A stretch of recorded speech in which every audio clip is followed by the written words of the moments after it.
into it. I am going to start actually cutting out the lining, because on this one I know I have enough, so this is the easier of the tasks. I know I can get the trench coat from the upper fabric cut out as well, but I have actually, I did the exercise before where I put out all the pattern pieces and I took some pictures just to see if I can finagle it, and I need to put up the pictures again for myself just to know what I'm doing and to make sure I really get the trench coat out of the outer fabric. Now, there's some bad news as well, at least for me. Almost all of the pieces, except for the sleeves from the upper fabric, have interfacing. So I have to cut the whole trench coat in interfacing, which is boring. I found an interfacing which I think works, but I have to test it out on a little scrap piece just to make sure. But that is the plan for now. We are just gonna get going. Let's go. I'll put you on time lapse and enjoy my cutting journey. Let's do this.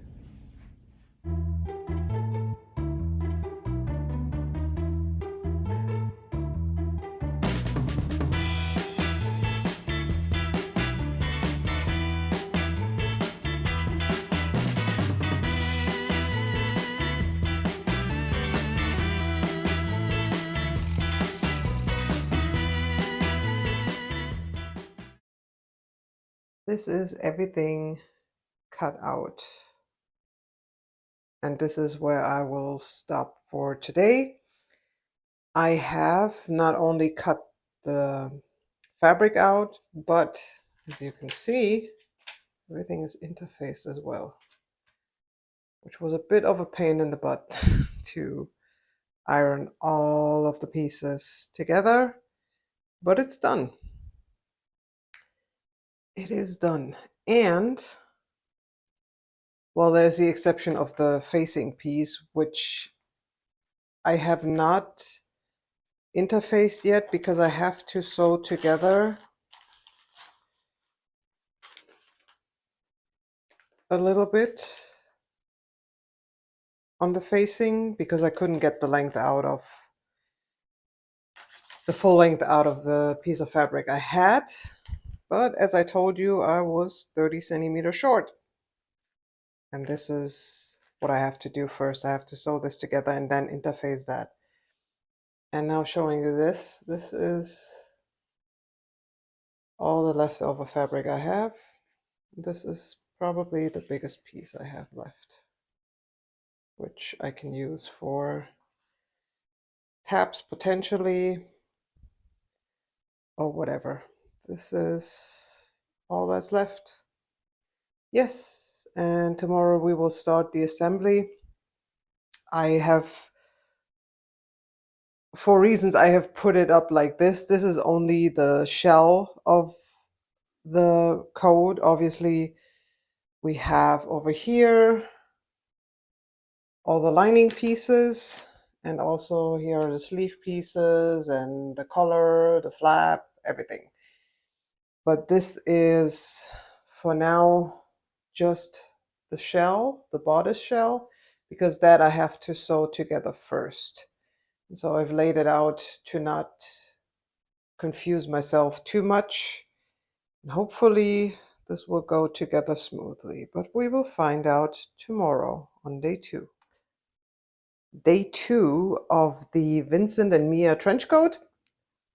I am back in my sewing studio after a week of a lot of work. And now it's the weekend, so I have some time to put this thing together.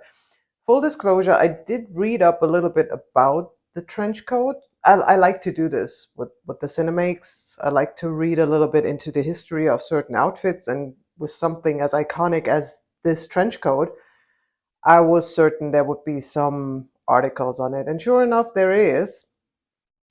And funny enough, I read up about it that this trench coat was intended to be mainly the Mia Wallace trench coat. not the Vincent Vega trench coat. They had the look envisioned that you could see mainly during the time in the movie when they get back home and she's putting on Girl, You'll Be a Woman Soon and starts dancing and all that. That look was actually the main intended look. And therefore, this is going to be called the Vincent Mia trench coat. Now, I did so a little bit last night. I was trying out a couple of things. I'm going to show you in a second. And then we are going to move on to getting this thing together, hopefully throughout this weekend. I have made a couple of executive decisions in regards to the trench coat, but I'm going to get into those at a later point. For now, let me show you what I did last night, and then we're going to get right into it because I'm anxious and excited to go through this. So let me show you. It's not much, but the main thing I did, if you remember, I told you that this front-facing piece I could not get out of the 3 meters. So I had to put a seam where I join this together. And this is random from the height. It is not lining up with, because you have on the outer shell, you have a top and a bottom. This does not line up with it. This placement is purely based on what I had left in terms of fabric. And I think it works. Since this is going to be always on the inside, so it's going to be, the facing is going to be how you see it on the mannequin right now. So the only thing you're really going to see is the color. And apart from me telling you right now, nobody will ever know that there is this joint seam. So if I had to make the decision between doing this or not cutting out the trench coat at all, just because I couldn't get the full facing piece out of the 3 meters, I would always opt for this because this is so trivial. Nobody's ever going to notice. And then I started on the back pieces. As you can see right here, I really like the look and the feel of this twill style fabric. It has like a peach skin feel to it. It's really nice, actually. It's a super nice fabric. And yeah, what I did was joining together the top and bottom pieces and do some top stitching. I'm opting for a 3 millimeter stitch. I tried the 3.5 and didn't like it. I found it too big, so I'm going with 3 millimeters. And the original trench coat also has top stitching. So I'm following the Vikisews pattern in that regard, even though this is not a faux leather and the original tries to replicate faux leather. I appreciate that with those joint seams and the top stitching, but I think it works for this fabric as well. This is where we are at the moment, and now we are going to move into assembling the rest of this trench coat.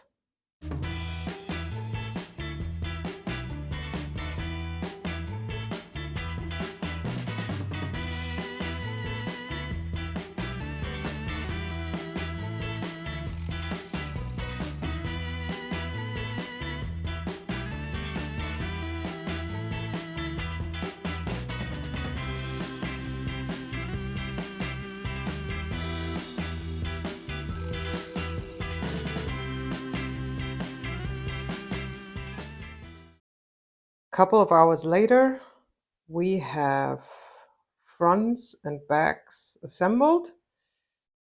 Let me turn this around so you can see the back with the yoke attached. Now I must say, this fabric, despite it looking nice and feeling nice, it's a bit of a pain in the butt to sew with, and especially to iron it. It's really crinkling a lot. And I don't think it's the interfacing, although the interfacing also gives me trouble. It doesn't want to stick to this fabric. And yeah, gives me a bit of grief, but we're going to power through anyway. I'm going to break now for lunch, and afterwards I will continue with welt pockets, which should be fun. Stay tuned. And we're back. It's getting dark, so instead of returning after lunch, I'm returning after dinner because I had lunch, I did a workout before, and then I had a break, and I cooked dinner, and now as the dishwasher is taking care of the rest, I can return to my trench coat. Now, what we're going to do tonight, or what I'm going to do tonight, I don't know why I always say we. You're just watching. I'm actually doing this. But I am going to start on the welt pockets, see how far I get there. And like I said before, this fabric is a little bit of a mess in terms of ironing, but I'm going to get started on the pockets. I'm going to prepare the stone flap, and also I am going to put the facings together, so the front facings with the back facing, and I'm also going to add, very important, my custom label, which is, I'm going to show you this one here. Can you see this? Yeah, this is not for the make itself. I ordered these before. These are my proper labels, but I wanted something, because I wanted something that comes from a movie and that has something to do with dancing as well, because I'm a dancer too. I love dancing, and yeah, this is probably the most famous dance scene from any Tarantino movie, and therefore, yeah, I got everything together in that graphic. And yeah, before anyone says anything about copyright, these labels are just for my private clothing, so I'm not selling anything with these labels. Anyway, let's get this party started. Welt pockets are okay. They're not great, but they're not the worst. Let's do this.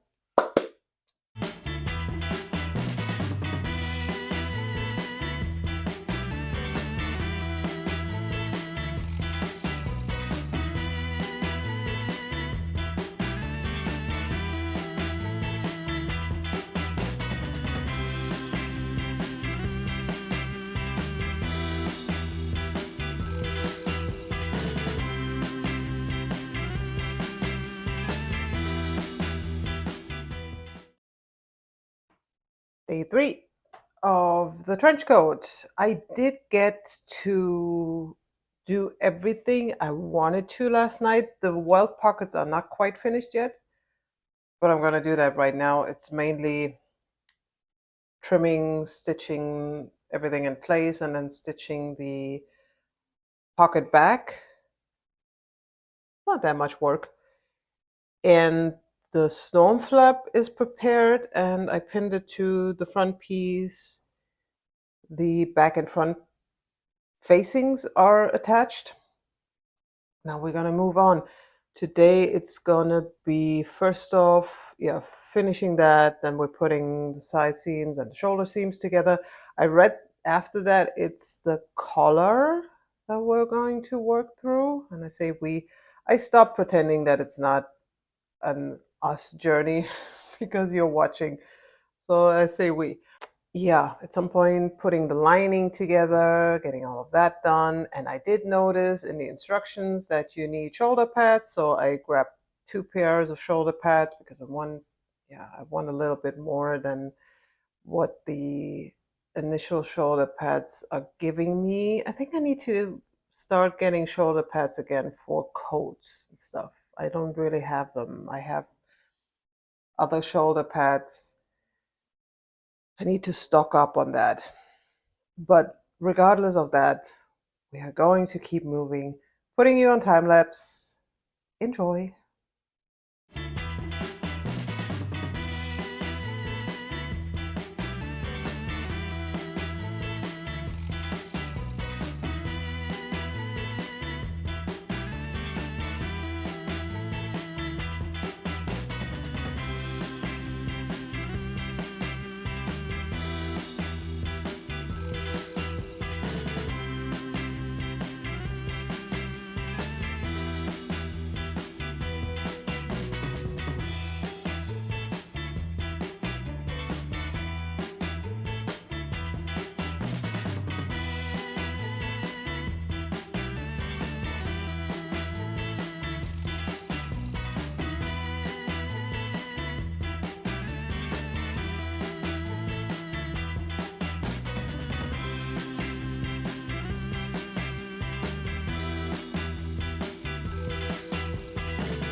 Okay, back at it. It's been a minute or two or three. To be honest, I was occupied with work throughout the week, so I didn't sew much. The only thing I did off camera, mind you, was sewing the facing to the front pieces, and I did attach the sleeve lining to the sleeves. But I wanted to show you where we stand on the Vincent and Mia trench coat. So this is the thing for now. We have the sleeves, we have the full bodice assembled, we have pockets, and yes, here's a storm flap on the one side. And now we're going to continue. I'm hoping to finish it this weekend because I am already planning my next Cinemake, and this one has to be, yeah, it has to be started just about now.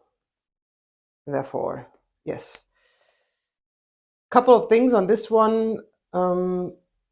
Yeah, I will continue setting in the sleeves now. And also I will attach the lining to the facing. So the lining is right here. It is assembled. And now I need to put it in. It's all crinkly because it's been lying on my cutting table for a week. But that's okay. You can always iron it again, even it out. Speaking of ironing, this fabric is a little bit of a pain in terms of ironing it because this has like the twill weave, the structure of the fabric has kind of like a peach skin finish, I think. And if you ever felt a peach and that roughness on the skin, it makes it hard to iron it flat because it keeps sticking to the iron. And also, I've combined this with interfacing as per the instructions. I think you can see this inside here a little bit. Let's see, interfacing. And I don't know if the combination is the greatest. The interfacing doesn't really want to stick to the fabric, which is why it partially throws bubbles. Then again, I'm probably going to sell this as the crinkly look that a classic trench coat usually has. I'm imagining the film noirs where the private eye has like a worn out trench coat, and this is kind of the look that I'm going for anyways. And the Vincent Vega trench coat also has that same look, mind you. So I'm continuing on this. Also, just quickly showing you, I did prepare shoulder pads. So now that I'm taking this one side out, you can probably see the difference. This one has now the shoulder pads, this one doesn't. So what I did, because I had these, which are for coats, but you can see they're fairly flat. And so I've decided to add another pair of shoulder pads on top of it to have just a little bit more body and thickness to it. And I think this is just the right amount for the trench coat. It gives it a little bit that boxy look, which I like, but not too boxy like a linebacker. It is still, yeah, it's still moderate, let's put it that way. So these are going to be put in as well before the lining goes fully in. And I might put this on when I have the sleeves in and the lining attached, just to show you where we're heading. One more thing I want to mention, if you have the Gladys code and you look through the instructions, you will notice that fairly at the beginning, this code instructs you to sew bound buttonholes into your front. And here's the thing, I'm not going to put bound buttonholes in this code because of the look that I'm going for.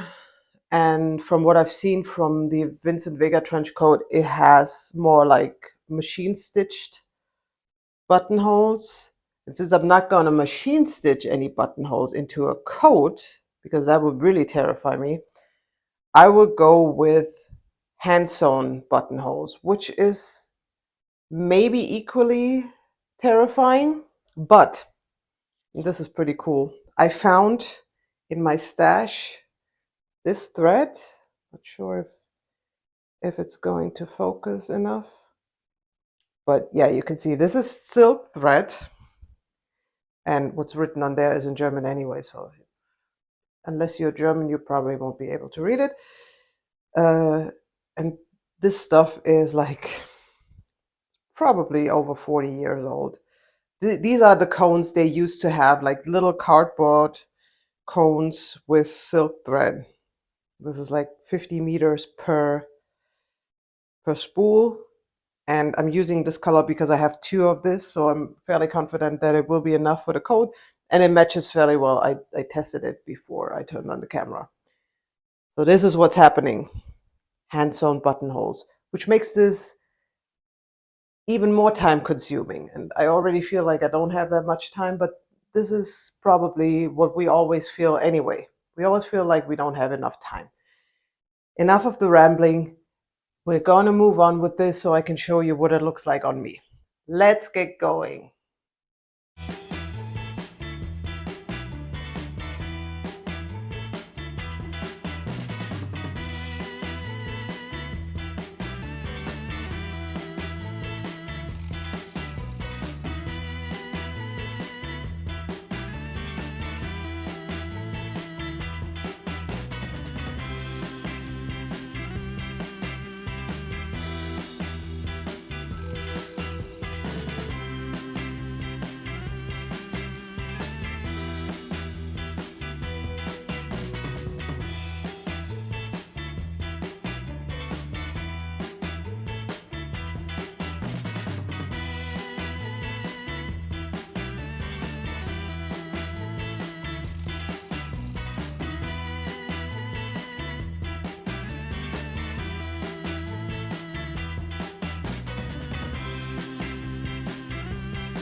What do you know, guys?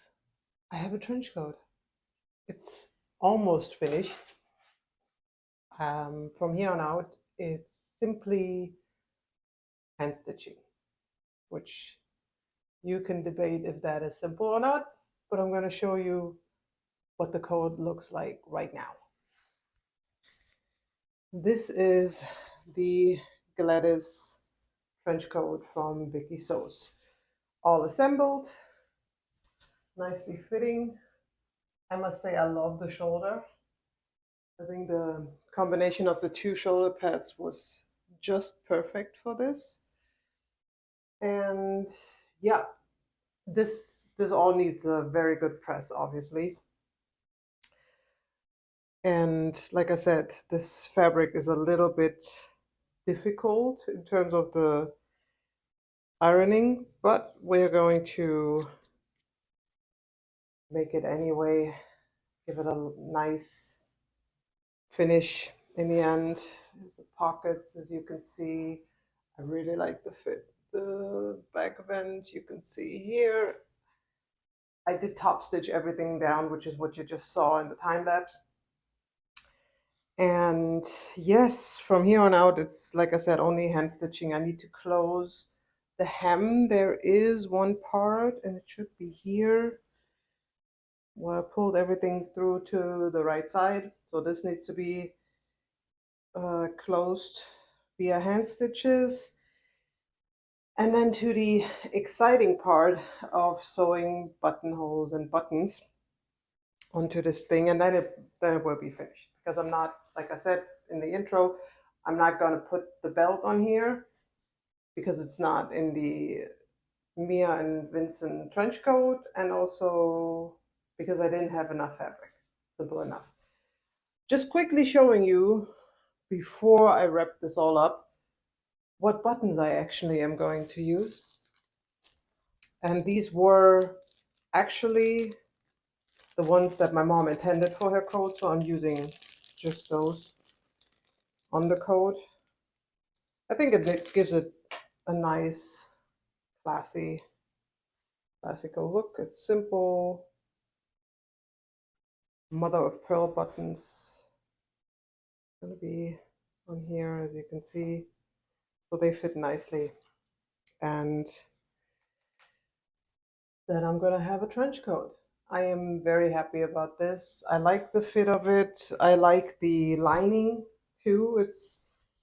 This is a very nice lining, and it was expensive too, from what I remember. This is an expensive lining. This is nothing that you can get for $10. But it's even more important, therefore, that I'm using it.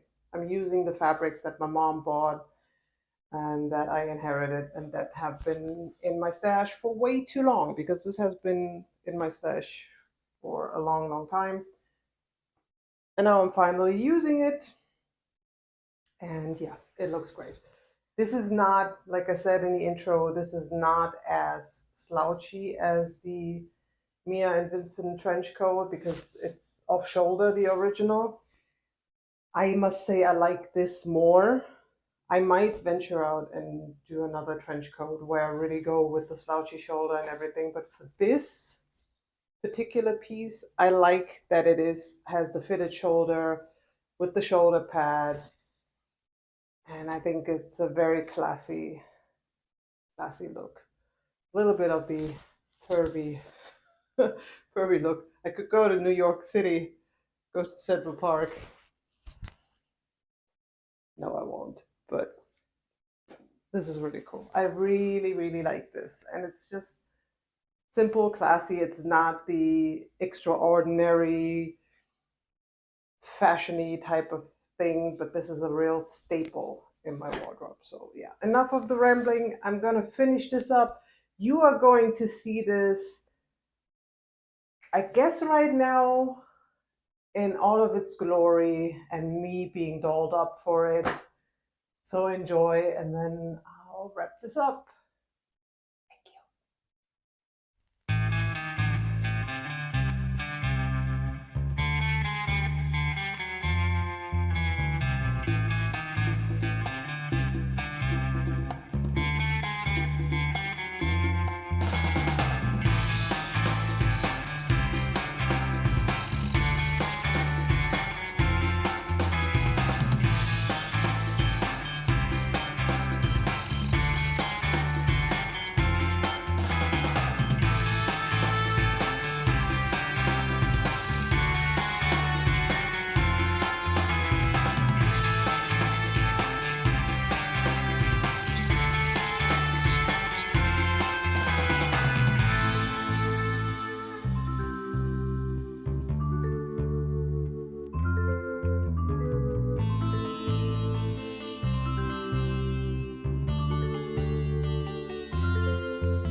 And there you have it.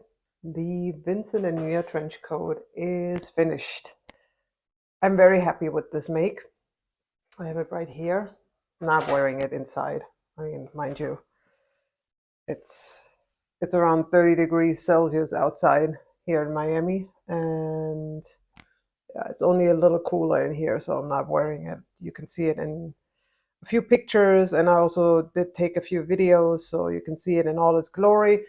But here is the thing, and of course, with the proper Pulp Fiction fashion label that I did not have made for this trench coat specifically, but it was something that I wanted for my labels, and what else should I put it in if not into this trench coat? So as you can see the inside a little bit. See the lining. I love this lining. It's also super comfy on the skin. This is really nice material. And show you, though they're not brilliant, but here are my hand sewn buttonholes. So yeah, I made those. And then you have the buttons, the mother of pearl buttons. Yes, this is a really nice trench coat. The vent is somewhere here in the back. I need to lift this up higher if I can. So here's your vent, the back vent. Yes, you can almost see it. And the pockets, which, yeah, the fabric is a little bit difficult. You can see there's a couple of creases that I can't really iron out.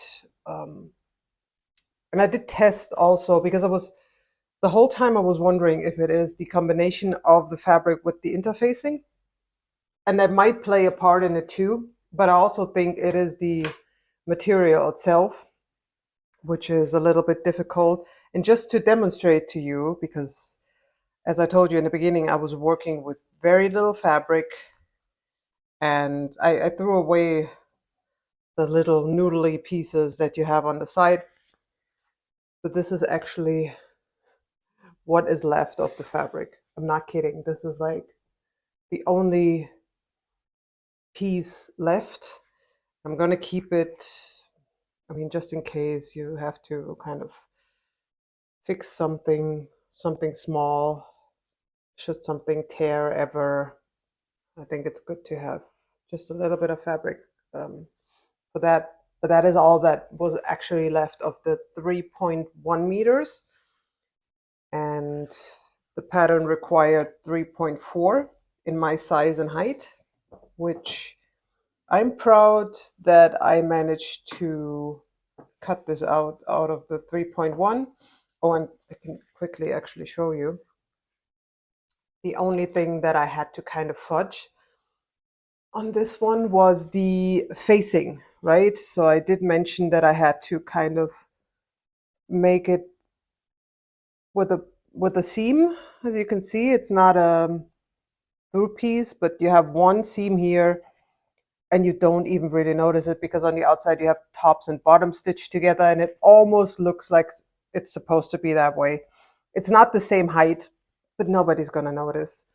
And again, if I had the choice between doing that or not doing the trench coat at all, or thinking about a different way of cutting it, combining it with a different fabric, I would always go with this option just to have this very classical piece. Now, for the pattern, the instructions, as always, are very good by Vikisews. Sometimes I have this bit of a problem where I look at instructions with pictures, and then the pictures are very well done, so you can see what's happening, but then only in the detail. And then sometimes I think like, okay, but how is this sewn? Is the seam going all the way to the end, or do you stop like 2 centimeters before because you have to still do the hem? That was some things. It sounds nitpicky right now, but these are the things when I sew this that I encounter, that I just notice. But other than that, the instructions are really good. I would recommend for more of a beginner to, if you are interested in Vikisews pattern, to go with one of their video courses. I did the Gera top for my TLC outfit. I did that with that Gera top video course.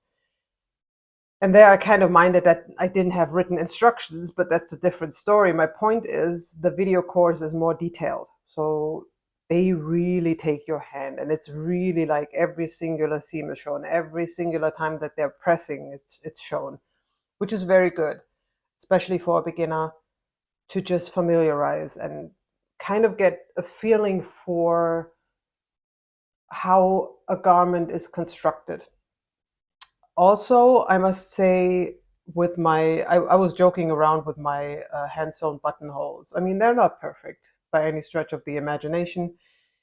The reason I opted for them in the end was also to practice, because if you are intimidated by the thought of making hand sewn buttonholes, give it a try every once in a while. Even if you are trying them on scrap fabric, although I never do that. I'm lazy. I do it right on the garment.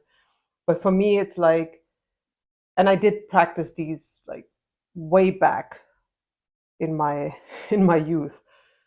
So that's why I think they don't turn out too bad. My mom taught me back in the day.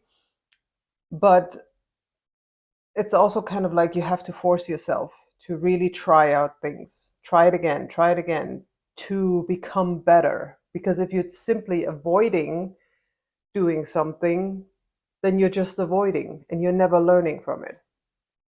And that is also why I opted to make this trench coat, because I was kind of avoiding the thought of making a coat. I only made one coat before. I think I said it in the video somewhere. I made a winter coat, um, and that one worked fine as well. This was a little more complex, I find, the trench coat. But yeah, you have to sometimes take the plunge and sometimes dare to do something. Just go right out and make it. And I think this was one of the pieces also that were very fitting for the Make 9 theme of 2023 for me, because my Make 9 are mainly Cinemakes, with the exception of the TLC outfit. So this is my third of the Make 9. And I like that it is such a classical piece. I mean, you can wear this, you can really wear this on everything. You can even wear this with leggings and a t-shirt and just throw a trench coat over it, and you're dressed, is what I'm saying. And on the last note, I do not miss the belt on this one. Like I said in my opening rant, I don't understand why they put on a belt and then not include belt loops. Because if you put on a belt, put on belt loops. Make it functional so that you know where the belt is hanging ultimately. Don't make it just a loose feature, because nobody knows if the coat is not closed, where do you put the belt? But I don't miss it with this coat. I think the silhouette works really well even without a belt. And yeah, I will at some point make a slouchier trench coat, which is even more in line with the Vincent Vega trench coat. And also with that feature with the tabs where you can actually scrunch in the sleeve. I find that very interesting, actually. And I did see another Vikisews pattern where they have that, but I'm not buying the pattern. I'm actually planning on making my own patterns in the future. So I'm working with what I have right now. And this was the pattern I had. And I think it works really well also in the fabric. Gives it a very classical look. And yes, that's all I got. This is the Mia and Vincent trench coat, Vincent and Mia trench coat, however you want to put it. It's kind of like a chicken and egg situation. And yeah, this rounds out my Pulp Fiction series for now. There might be another item that I want to make in future from the movie. Who knows? I always get inspired in very weird ways. I guess you just have to stay tuned for what I'm up next, because the next one is coming up shortly. And actually, the fabrics for it are behind me, so you can't really see it. But you gotta tune in again next time to see the next Cinemake. If you like this content, please give it a like, consider subscribing. Let me know in the comments down below how well you think I nailed the Mia Wallace look. And yeah, I'll see you very soon. That's a wrap. Take care. Bye bye.